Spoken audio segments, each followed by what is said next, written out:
لہٰذا all Islamic banks are directed to use the base rate interest rate جو bank of England کا ہے وہ استعمال کر کے اپنے بورر سے اپنا پروفٹ حاصل کریں. جی تو اس میں اسلام کا کوئی گنجائش نہیں رہ جاتی. صحیح، یہی تو شرح سود جس کو ہمیں منافع کا نام دے کے پیش کیا جاتا ہے.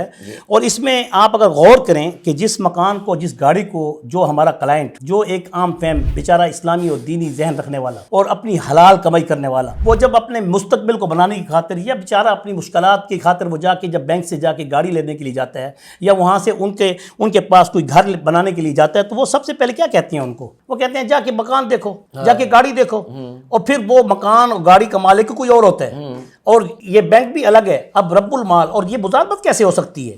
اچھا پھر اس میں مشارکت کیسے ہو سکتی ہے؟ وہ سارا جھوٹ. یہ ساری کی ساری ایسی، چلو ہم کہتے ہیں اسلامی اصول و قواعد کے تحت یہ مزاربہ کر کے دیتے ہیں، مشارکہ کر کے دیتے ہیں. اگر اجارہ کر کے بھی دیتے ہیں تو کیا ایک بیع کے اندر بیک وقت دو بیع جائز ہیں؟ ایک سودا بھی ہوا نہیں کہ دوسرا سودا اس کے مشہور ہو جاتا ہے. خواتین حضرات، میرا خیال یہ ہے کہ مفتی صاحب ذرا تفصیل میں چلے گئے. میں صرف ان سے یہ گزارش کر رہا تھا مفتی صاحب آپ سے کہ آپ یہ ذرا جو چیزیں آپ کو پی ایچ ڈی میں جو پوائنٹس ملے ہیں جن کو آپ سمجھتے ہیں یہ اسلام کے منافی ہیں، جو قرآن سنت کے منافی ہیں، اس سے ذرا تھوڑی سی تشریح کریں. دیکھیں میں نے پی ایچ ڈی کی اپنی تحقیق کے دوران تو یہ سب سے پہلا یہ اخذ کیا ہے کہ اللہ تعالیٰ نے جہاں قرآن میں ارشاد فرمایا من ذا الذی یقرض اللہ قرضا حسنا، کیوں اسلامی بینک اس قرض حسنہ کو رواج نہیں دیتے؟ ٹھیک، اگر یہ رواج دیں گے تو لازمی بات ہے ان کو سود نہیں ملے گا. بالکل ٹھیک. اگر یہ سود لیں گے تو پورا دنیا کے سامنے ننگے ہو جائیں گے. ٹھیک. اس لیے یہ باقاعدہ آپ کو اماؤنٹ کی شکل میں، نقد کی شکل میں، سونے اور چاندی کی شکل میں یہ آپ کو قرض نہیں دیں گے. پہلی بات صحیح. اس لیے نہیں دیں گے کیونکہ قرض دینے سے ان کی جان جاتی ہے.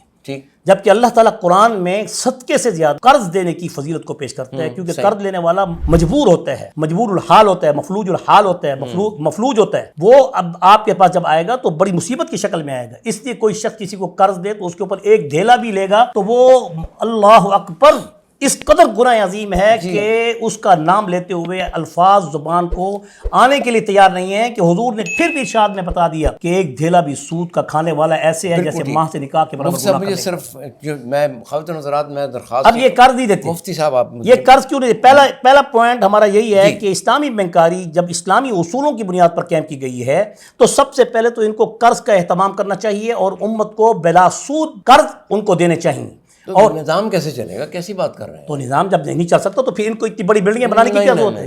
یہ امت کو بھی دھوکہ دینے کی کیا ضرورت ہے؟ نہیں، آپ اتنی ایڈوائز نہ کریں ان کو. میں تو یہ آپ سے عرض کر رہا ہوں، وہ تو اپنا کام جو کر رہے ہیں تو کر رہے ہیں، لیکن یہ جو موقع دے رہے ہیں ہم نے اس کو ایکسپوز کرنا ہے. خواتین حضرات، میرا خیال یہ ہے کہ مفتی صاحب کی جو ساری تشریحات ہیں وہ یہی ہے کہ یہ اسلام کے ٹوٹلی منافی ہے. اسلام کے قواعد و اصول کے جو ہے اس میں کوئی رمق بھی نہیں ہے، لہٰذا یہ اس سے ہمیں بچنا چاہیے. اس میں صرف میں ایک چھوٹی سی مثال دیتا ہوں کہ انفارچونیٹلی میں نے میزان بینک کی بیلنس شیٹ کا تجزیہ کیا، اس میں میزان بینک کا 40% سرمایہ جو ہے وہ سودی بینکوں میں فکسڈ شرح ریٹ کے اوپر وہ انویسٹڈ ہے، یعنی اس سے وہ فکس انکم لیتے ہیں. اس کے باوجود وہ کہتے ہیں یہ اسلامی ہے، تو وہ تو میرے خیال میں ایک اندھے کو بھی پتہ ہے کہ یہ اسلامی نہیں ہو سکتا.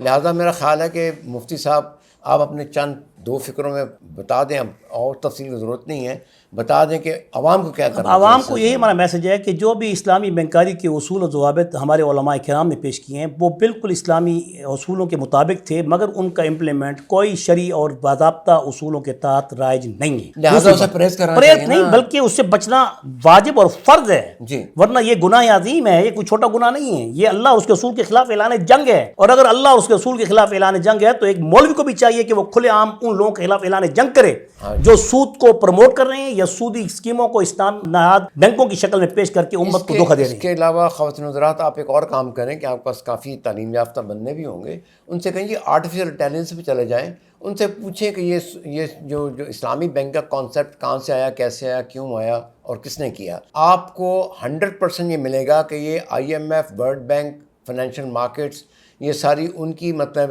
اختراعات ہیں. اور 2004 کی ایک رپورٹ بھی آئی ہے جس میں انہوں نے کہا کہ ہمیں اسلامی بینک سے قطعاً کوئی خطرہ نہیں ہے، لہٰذا یہ ایک سود کی ایک نئی قسم ہے، نئی شکل ہے، لہٰذا اس کو پروموٹ کریں تاکہ مسلمانوں کی دولت زیادہ سے زیادہ اس میں ہم لے کے آ سکیں. اس دعا کے ساتھ میں رخصت چاہتا ہوں آپ سے خواتین و حضرات کہ اللہ تعالیٰ ہمیں اپنے احکامات، نبی علیہ السلام کی تعلیمات میں مکمل طور پہ عمل کرنے کی توفیق عطا فرمائے، ہماری توبہ قبول فرمائے، ہمارے گناہوں کو معاف فرمائے اور ہمیں صحیح اور پکا اور سچا مسلمان شرک کے اوپر شریعت پر عمل کرنے والا بندہ بنا دے. Thank you very much.